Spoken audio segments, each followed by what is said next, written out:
Take the 5 Daily Helpers online course to help you feel and cope better.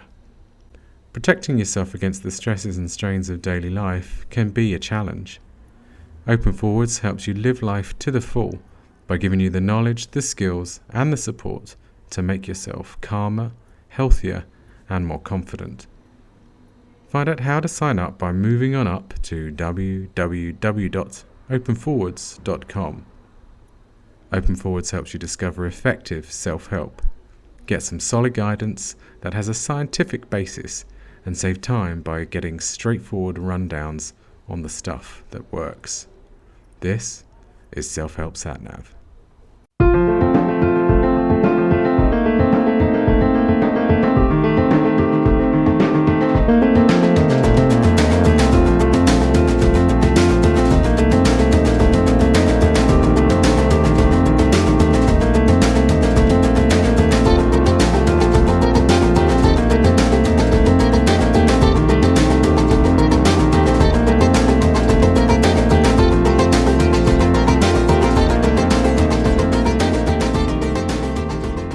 Today I am going to be speaking with a consultant psychologist chartered by the British Psychological Society.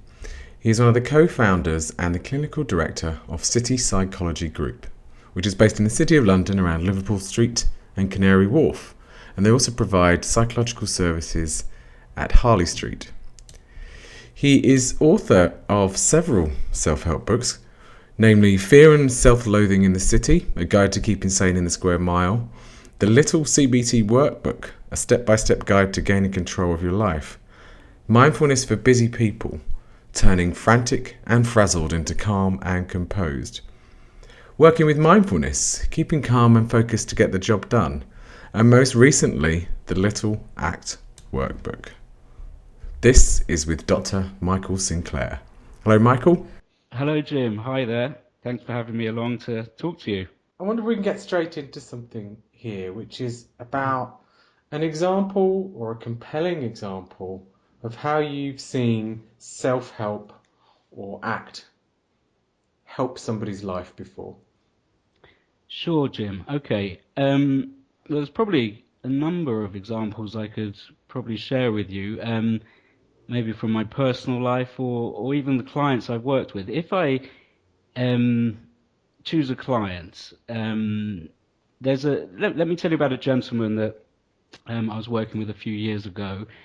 He came along to see me in quite acute distress, really. He was really low in mood, really quite anxious, and really, really angry. And this was really very much in the context of his wife's untreatable cancer diagnosis, and particularly her kind of choice not to follow doctors' advice in terms of looking after her health. And particularly, she was really keen on continuing to smoke cigarettes. And this client was enraged by this choice his wife was making.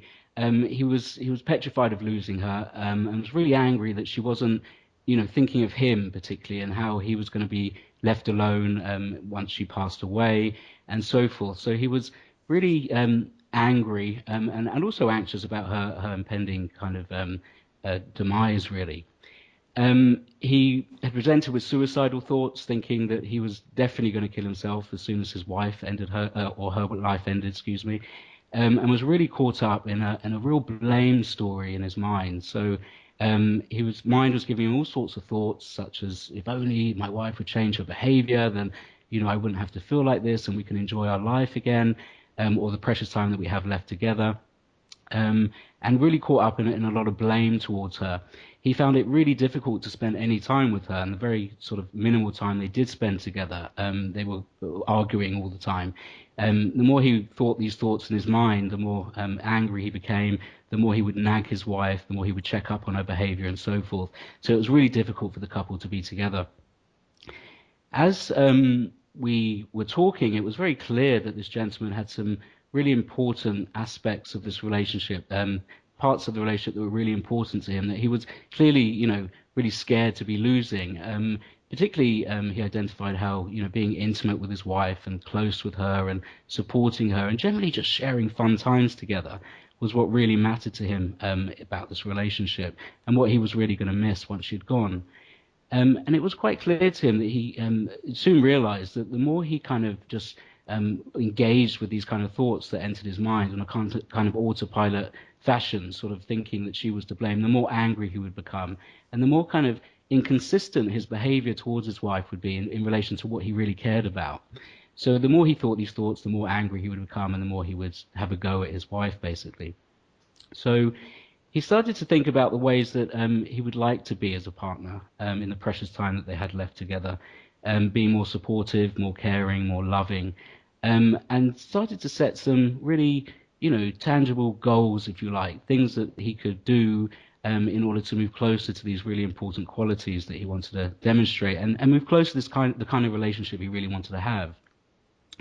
Particularly, he, decided that he would actually sit down and make a real effort to communicate with his wife about other things other than her health, the diagnosis, and particularly her smoking, and to think about, other ways that they could maybe connect again.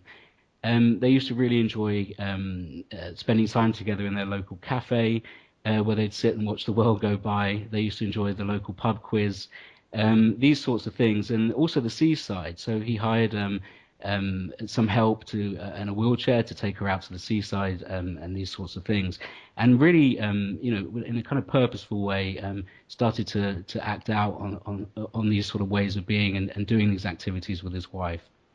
Of course, while he was doing this, these kind of thoughts about how his wife wasn't caring for him, how she wasn't looking after her health, how he'd be alone and vulnerable, these feelings of vulnerability, this anger and loss were all still very much present for him.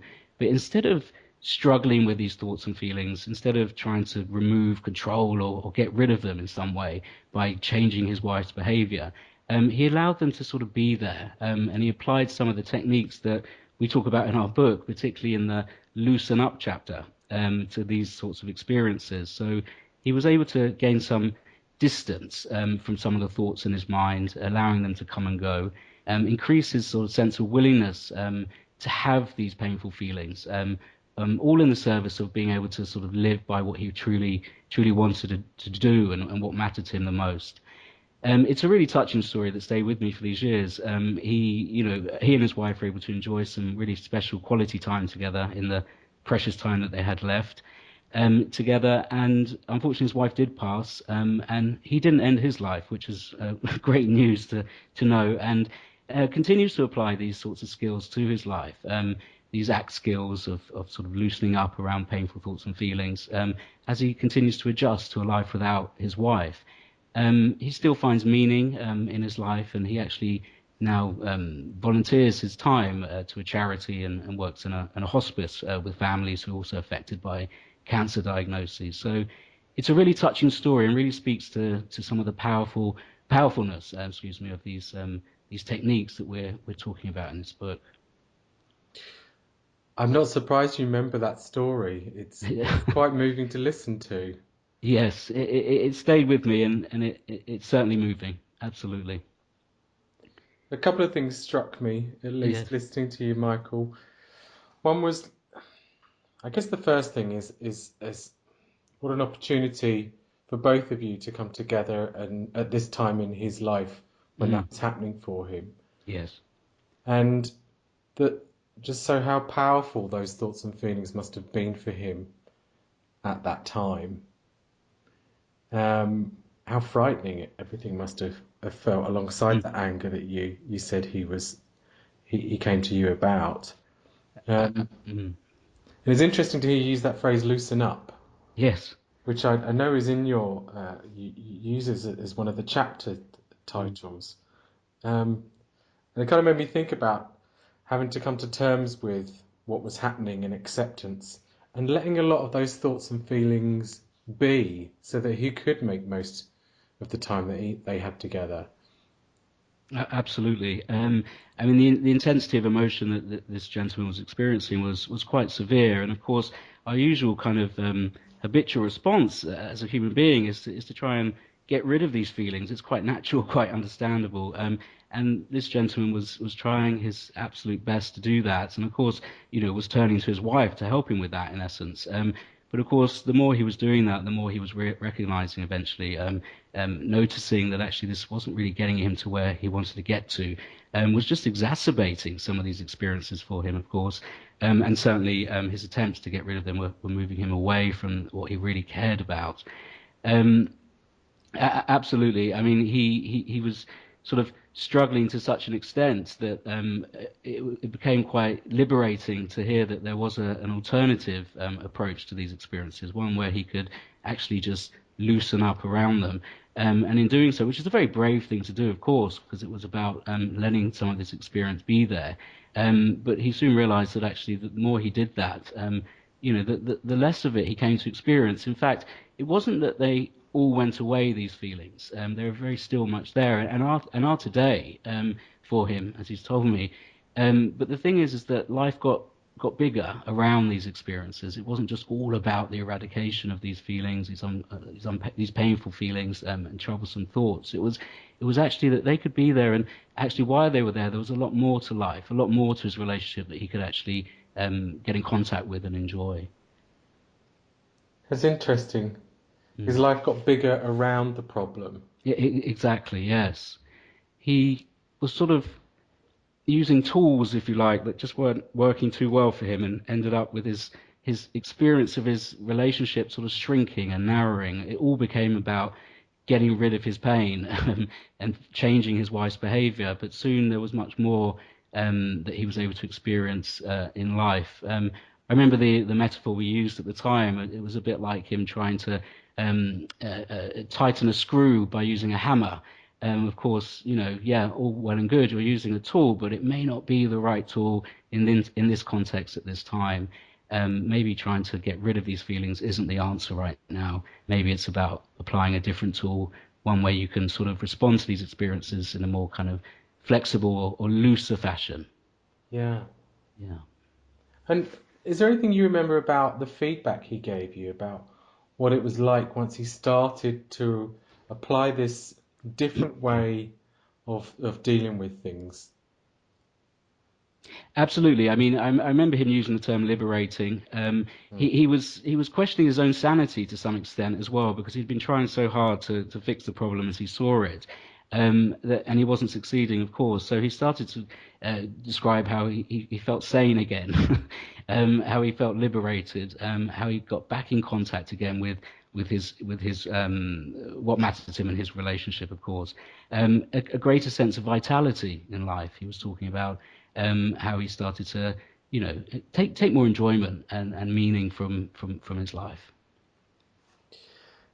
So it's a good testament to the book, really, It is actually, isn't it? As I was describing it, it sounds pretty good. Yes, the fact that it helped him to feel sane, yes, and it gave him some liberation, some yes. liberty is quite powerful. It's quite it's quite an encouraging testament to the approach and the book.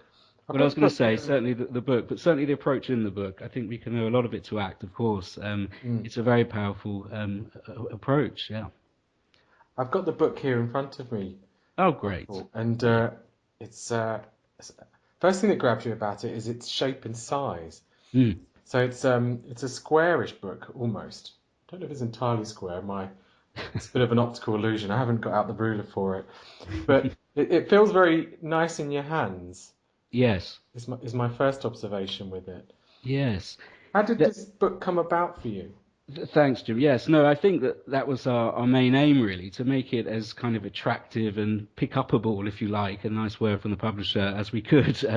Because I think that our main aim with the book was really to try and get ACT as much as we can out into the water supply, is a term that my co-author Matt and I have come up with to describe our intention here. We really want to kind of increase the kind of publicity and promotion of ACT, and help the efforts around that as much as we can. I mean, with such a powerful model that we both recognize, both in terms of applying it to our own lives and certainly helping people to apply it to their lives and people we work with on a daily basis, we can see how beneficial and powerful the model is. So we've been really keen to help the promotion of the model and get the word out there. Particularly in the UK as well, where we find that maybe the model is less well known and kind of understood. So we're really keen to get behind it with bells on. We thought that this format would be a useful way to do that, particularly for people who, may be new to the model, haven't heard of it before. They may be more inclined to pick up a book like this that's kind of maybe more appealing in its size and format, feeling like you don't have to sort of commit too much to it to find out about it or invest too much time or money even. It's cheap as chips as well. So it's a kind of an attempt to really spread the message far and wide as possible. Um, we're really hoping that the book will prove helpful to people in other ways as well, perhaps to people that, for whatever other reason, feel it may be difficult to engage in a lengthier book. Maybe they find it difficult to concentrate or just generally, like most of us, life's so busy. Or it could be, useful to people that are kind of waiting to be seen by a therapist, say, who again may just want something to sort of prime them before they embark on a course of, say, ACT therapy, or other people that are in therapy maybe might want to use it as a refresher. And generally, we're just hoping people may, even clinicians, practitioners may be able to point their clients towards the book as a kind of valuable resource. So we're really hoping that in its kind of brief, compact format, it seems accessible to people, appealing to people, and helps to spread the message of ACT further and signpost people to everything ACT has to offer. Of course, there are a lot more in-depth books out there that can people can turn to learn more about ACT. Of course, But pick up ability, I like pick that. up ability. That's the word.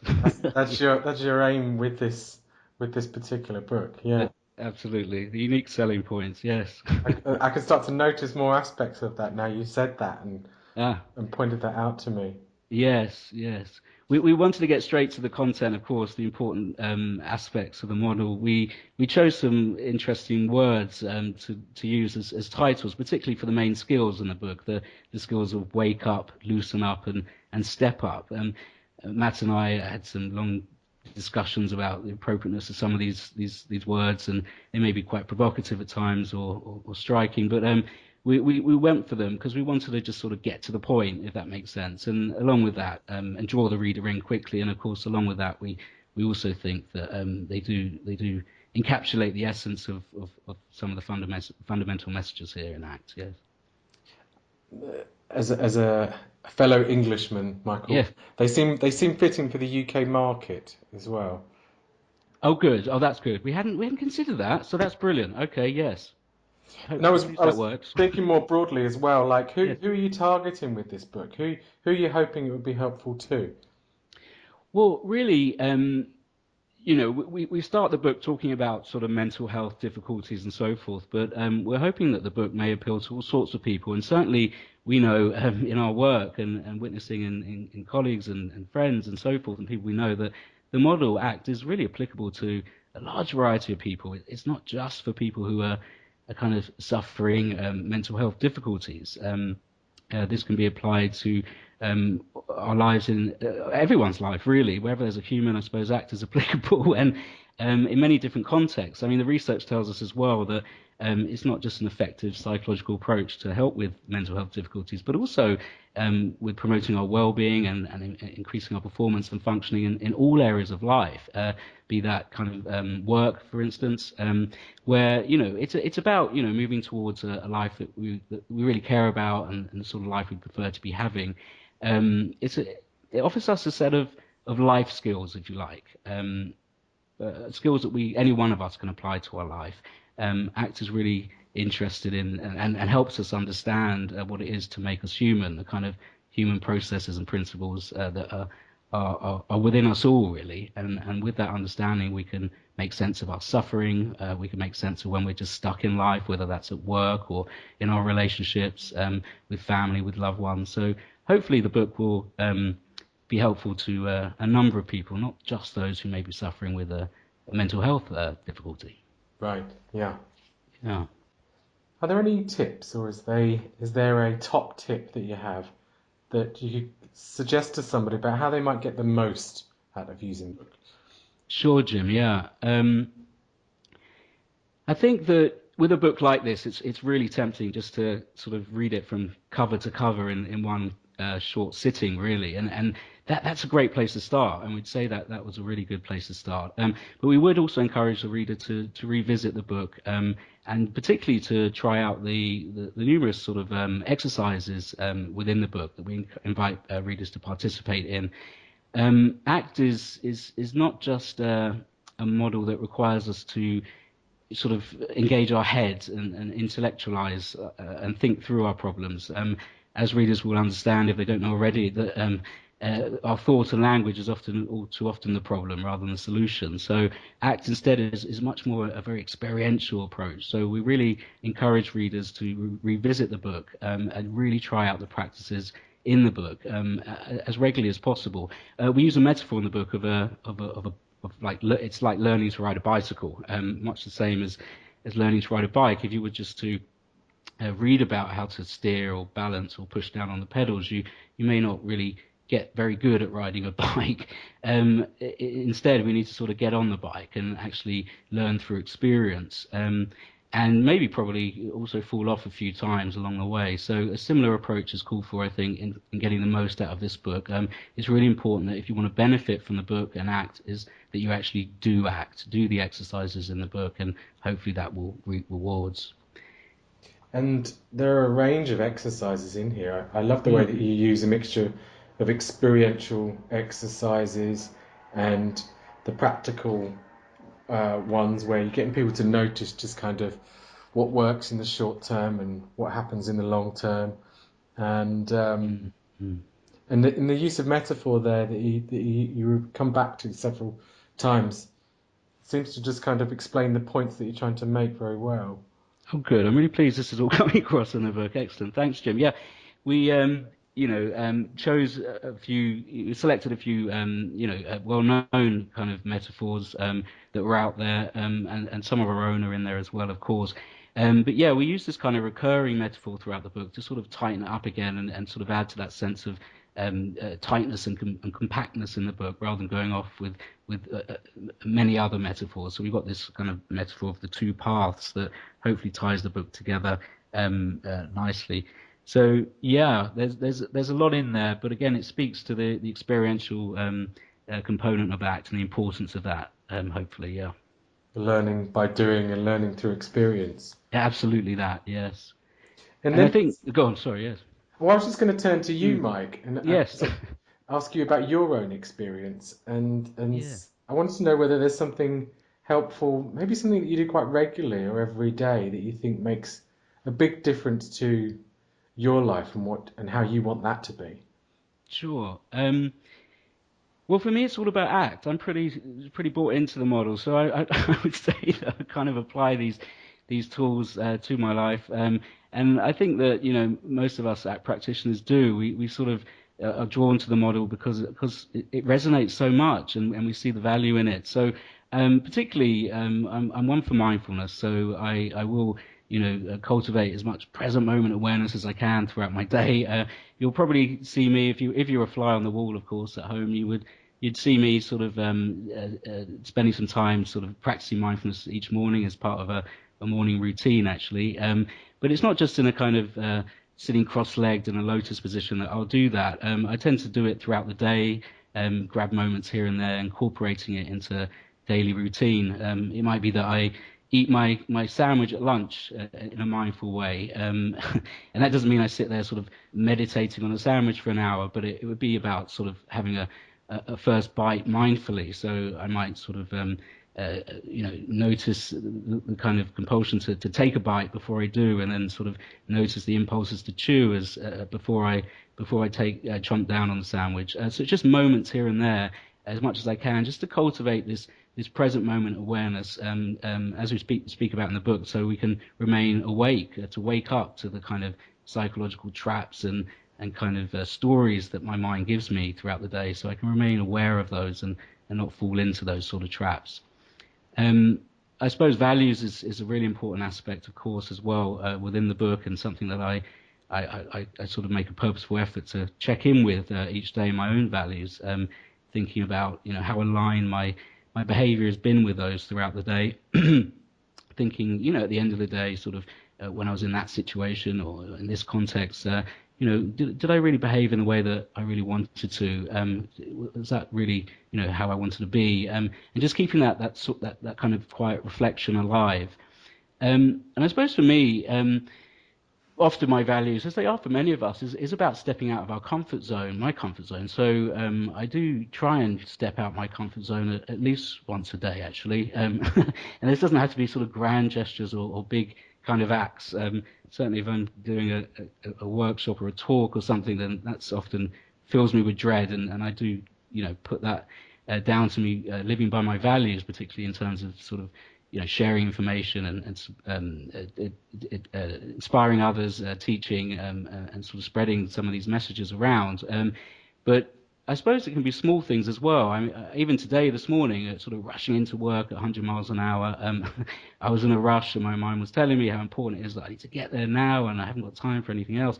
But there was a lady at the train station who, had quite a few shopping bags with her. So I thought to stop and hold the door open for her, which was really out of my comfort zone in that moment because actually I just had to get to work. But Yeah. just these small things really, again, aligned with the value of looking out for others, caring for others. But again, stepping out my comfort zone. These things really bring a sense of well-being to my life anyway, a sense of meaning and vitality. So I suppose those are the sorts of things that I would, I tend to keep alive for myself. Yeah.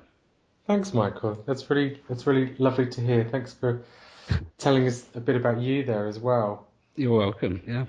So you're at the City Psychology Group. Is that where you are most of the time? That's right. Yes, I work there in full-time private practice. It's a group of us there, about 14 of us psychologists. So I own that practice and work as the clinical director. So we're a team there. We see people of all ages, individuals, couples, mainly doing ACT, but other psychological therapies as well. And we're based in London, yes, in Harley Street, Liverpool Street, and Canary Wharf. We're based. And what's your web address for that group? Yeah, that's www.citypsychology.com. And if somebody wants to get in touch with you for whatever reason, what's the best way that they can do that? Well, they can contact me through the website. There's a email address on there which is www.contact@citypsychology.com, and that will be passed straight to me. I'll be really happy to speak to anyone about answer any questions they have when they want to find out more about the book or anything else. Indeed, no problem. Brilliant. Well, thank you, Michael. I really appreciate you joining me today to take the time out and tell me all about your work. Um, and No I really problem. hope the news. I think it'd be very useful to our listeners. That's really good to hear. I'm really pleased that it might be helpful to people, and thank you very much, Jim. Thanks for having me on. It's been enjoyable. Thanks, Michael. Bye. Cheers. Thanks.